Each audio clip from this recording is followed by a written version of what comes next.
So about 2 years ago, I came up with this concept. It's called the opaque ceiling effect.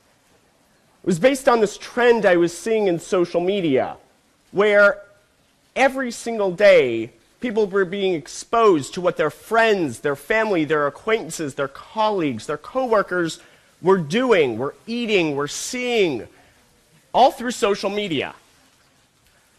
That view, that voyeuristic exploration into the lives of others was transforming how we would trust. Trust in our friends, in our businesses, in our government agencies and officials. And it's something that was worth examining. Because this newfound interest, this desire for trust and transparency, wasn't just making us trust those similar to us that we were exposed to every day, but it was leading to an epidemic of distrust in those who we couldn't see.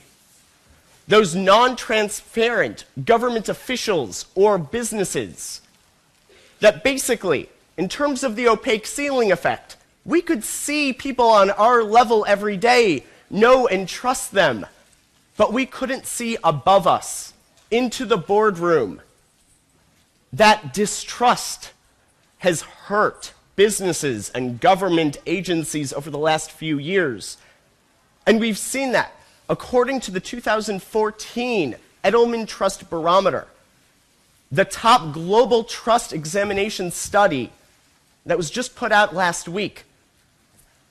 Government agencies are suffering from this crisis, constantly falling year after year due to divisiveness, partisan politics, and most of all, a lack of transparency.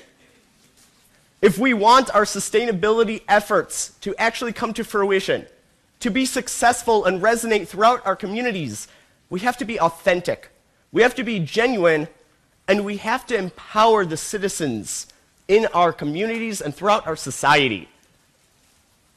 There are many companies, though, that over the last 2 years since I coined this concept of the opaque ceiling effect are doing this every day.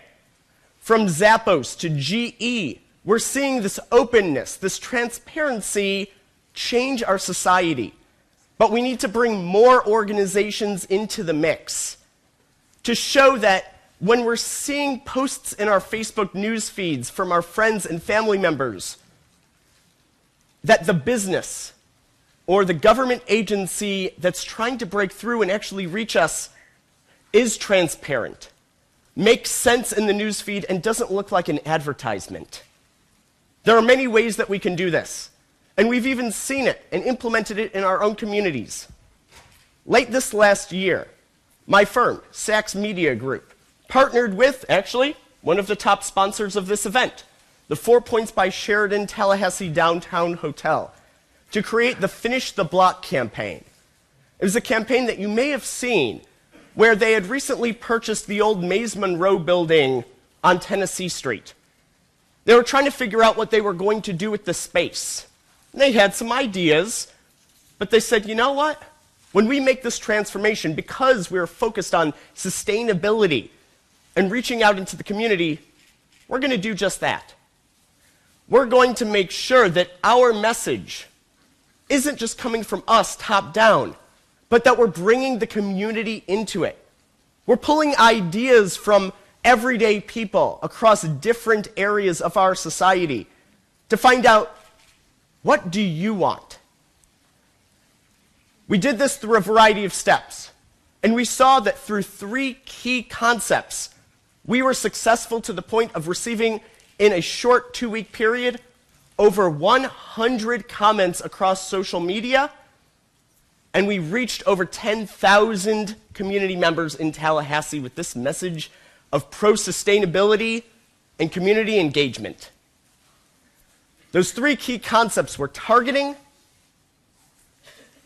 ownership, and making it easy. Targeting first. So, in order to reach the right kind of people, we had to go to where they were. There have been a variety of different apps, campaigns, and websites in the past that have tried to reach out to the community by building their own resource. While they were well-intentioned, they came across a variety of issues, mainly that the audiences that they were trying to reach didn't want to go somewhere else. They were used to being in places like Facebook, Twitter, different forums, YouTube, etc. They were comfortable there, they were there every day, and they didn't want to leave. The top campaigns that we've seen work within those areas. They work with people where they're most comfortable, basically on their own home terrain. By reaching out to these people, the exact people, and knowing how to reach them, whether it's through partnerships or advertising, you're able to get to the right people, avoid the clutter, and make your message stick much more so than just putting it out there and blasting it like the old form traditional television or radio ads. In the specific case of the 4 Points Sheridan campaign with Finish the Block, we partnered with UrbanTallahassee.com, a website that receives tens of thousands of visits from Tallahassee residents interested in urban development every single month. We worked with the site to advertise the campaign across their over 4,000 subscriber email network and across Facebook and Twitter.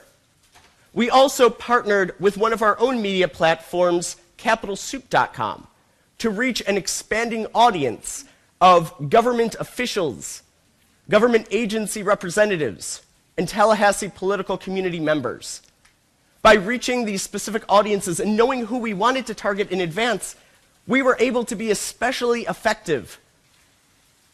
We were able to craft our message to resonate with who we wanted to the most and help to build that trust by partnering with organizations that were already trusted. When you can bring together that coalition of different organizations under one roof, especially ones that you can work with that people already trust, that adds a whole other level to the campaign. Suddenly people aren't looking at your sustainability effort going, did they have an ulterior motive here? Are they just doing this for the value and press and trying to make themselves look better PR-wise? But they see, wow, this organization is partnering with different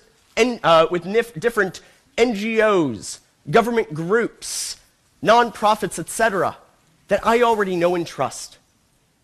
Also, by using targeted advertising, specifically on social media like Facebook and Twitter, you can target by not just demographics, so people's age, location, but also their interests, what they're talking about. One of the biggest problems that we see from government agencies and from businesses each day on social media is that they message based on what they want to talk about, not what we want to talk about and what we are already talking about. When you can join those messages together, though, and resonate even more so based on creating that unified conversation, people feel much more engaged and active and interested. But once you've reached them, once you've gotten to them with that polished message, you've got to make sure that they take ownership over it, that they feel like you actually want to get their reactions. It's all about framing the message, about being authentic, about going up to people and talking to them on their level. Because if you can actually have a real conversation with someone and seem like you're actually their friend, their family member, their acquaintance, then suddenly it feels so much more natural that you're trying to reach them. And they're more likely going to actually answer you. That authenticity may be easy to some, but surprisingly difficult to so many others when you bring in things like legal approvals and PR. But crafting it in the right message, with the right experts at the table, and making sure that it resonates on a level that you personally would want to hear, can take that message and its effectiveness from here sky high. And finally, when you're able to come to the table and get those contributions from people, you want to make it easy for them. Like I said before, you don't want to create something completely separate, but you want to go to where they're already at. You want to communicate with them and make them able to make a contribution by clicking one button as easy as possible. For example, in the Finish the Block campaign, we integrated Facebook commenting onto Urban Tallahassee's website. And by doing so, we were able to take people who were already comfortable with Facebook and just add that rehearsal. Take them and say, wow, I already know what to do here. I know how to share it, I know how to post, I know how to comment. I'm going to contribute because it's easy and I'm already logged in.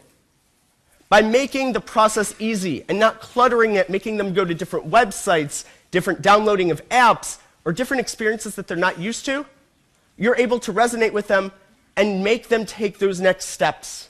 Get your foot in the door and truly reach for the heavens with your success. It's not that hard. But you've got to bring all these elements together under one roof. Honestly, the most difficult part for so many organizations is simply the authenticity. Actually sitting back and saying, you know what? We're going to give up a little bit of control because we want to know what you think. The community knows what they want. They're the ones who demand these programs from you. One part is education, but another part is just getting them to believe in what you're doing and that you're the right resource, the right leader in the space to truly grasp this and take it through to the finish line. The options are endless. But just like we saw with the Sheridan and the Finish the Block campaign, as well as many other organizations, like I mentioned, from Zappos to GE, there are opportunities galore to take sustainability programs, get communities involved and active, make them feel like it's the program themselves that they wanted, that they take ownership over, and they want to spread throughout their networks. Because I'll tell you, if you get community opt-in and support, and you have a great program, you don't have to sell it. Your evangelists, your top supporters, will sell it themselves. So today we looked at this concept, this issue of trust and its relationship to social media, the positives and negatives when communicating our sustainability programs to our communities, and the challenges faced when we try to get that engagement in the citizen empowerment programs. We can all do this, but it's going to take the right implementation to make our ideas expand and resonate throughout our communities. Because the greatest idea in the world is only an idea unless it's implemented properly. Thank you.